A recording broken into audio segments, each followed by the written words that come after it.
My story begins when I decided to visit Willie's Sweet Shop on Sunset. It was Halloween night in Los Angeles, and the hot Santa Ana winds were blowing through the palm trees, carrying the scent of distant wildfires. I've always believed people reveal their true nature by their candy preference. Candy corn fans are harmlessly cheerful, but black licorice lovers, they have a special kind of darkness in them. The moon was a low, yellow smear across the hazy sky, like a lemon drop stuck to the ceiling of the world. It was a perfect night for a story. I found her there, working behind the counter of the old shop. It was a place frozen in time, all neon and nostalgia, with shelves packed with sugary memories. Her name was Margaret. She always wore black, from her dress right down to her nail polish. Her hair was pulled back so tight it looked like it hurt. She had the kind of severe look that matched the bitter candy she loved. I leaned against a shelf of lollipops, trying to break the ice. "I have a costume idea," I told her, my voice low. "I'll attach fallen leaves to my clothes," I said. "When someone asks what I am, I'll say, 'I'm leaving.'" Margaret just stared at me. There was a long, dead pause where a laugh should have been. Finally, she gave a short, dry cough. My perfectly corny joke died right there on the checkered floor. "That was funny," she said, her face betraying no amusement at all. A candy corn fan would have at least faked a chuckle. I stepped closer to the counter, into the pool of light from the hanging lamp. "How is it funny, Margaret? If you don't laugh, why lie to me?" She ignored my question and started closing up, counting pennies from the ancient cash register. "Tell me a scary ghost story instead," she said. "It's Halloween," she continued, not looking at me. "I need something to keep me company while I lock up." I smiled, retreating back into the shadows between the tall shelves. "All right," I said. "I have just the story.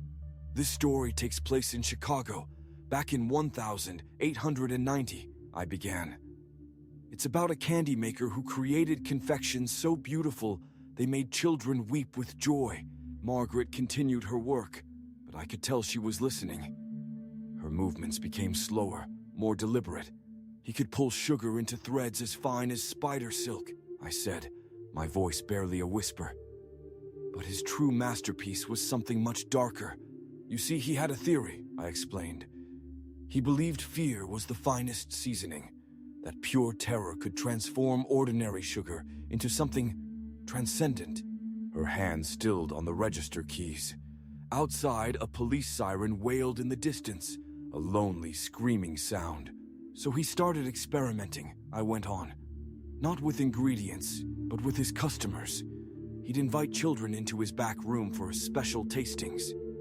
First, he'd show them his tools. The long hooks for pulling taffy, the razor-sharp scissors for snipping candy ribbons, and the big copper pot where he'd boil sugar until it burned as black as sin.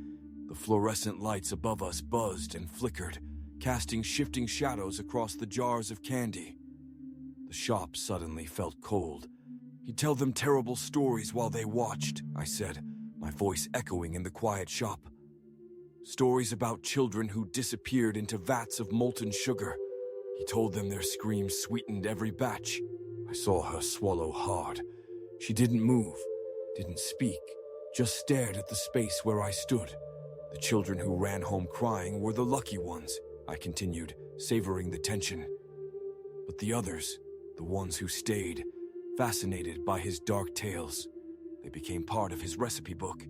Their fear was crystallized into a new candy, a confection so dark and bitter it only appealed to a very sophisticated palate."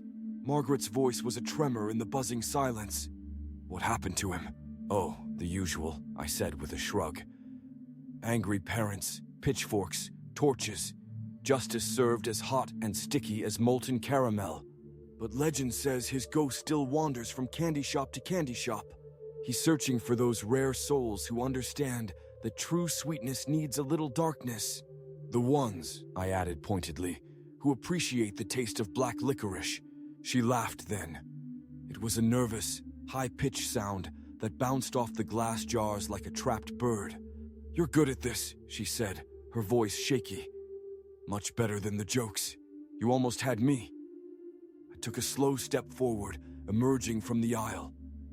The best stories, Margaret, I said, always contain a grain of truth. The flickering neon sign from the window washed over me, painting me in reds and blues. Like this one, the cash register drawer slammed shut with a metallic shriek. Her eyes widened as she finally saw me clearly. Her gaze dropped to my right hand, or rather, the place where my hand should have been. In its place was a polished, menacing hook. It glinted under the buzzing fluorescent lights. Her eyes shot back to my face, then to my coat. But the horror wasn't finished with her. A low, humming sound filled the room, growing louder. It wasn't the lights. It was coming from me. My skin, where it was exposed at my collar, wasn't smooth. It was a living, moving tapestry. Bees crawled in and out of the hollowed spaces of my flesh. They moved languidly, their buzzing a soft, terrible song. Margaret took a stumbling step backward, her hand flying to her mouth. Her breath hitched. "Are you ready for an extraordinary experience, Margaret?" I asked. My voice was honeyed, dripping with malevolent delight. I raised my hook, the metal scraping lightly against the counter. "Would you care to taste something truly unique? Something exquisitely sweet?" Her scream finally came. It was perfect. It was pure as spun sugar, a crystalline note of terror that I could almost taste. In all my years of collecting such sounds, few have ever achieved that quality. It was a delicacy. Margaret collapsed behind the counter, a puppet with her strings cut. The beautiful sound echoed and then faded. I always did prefer black licorice lovers to the candy corn fans. Their screams have a certain bitterness. It complements the honey so well. I turned, my long coat sweeping behind me. My work here was done. Sweets for the sweet, after all. I pushed the door open and stepped back into the hot, windy Los Angeles night.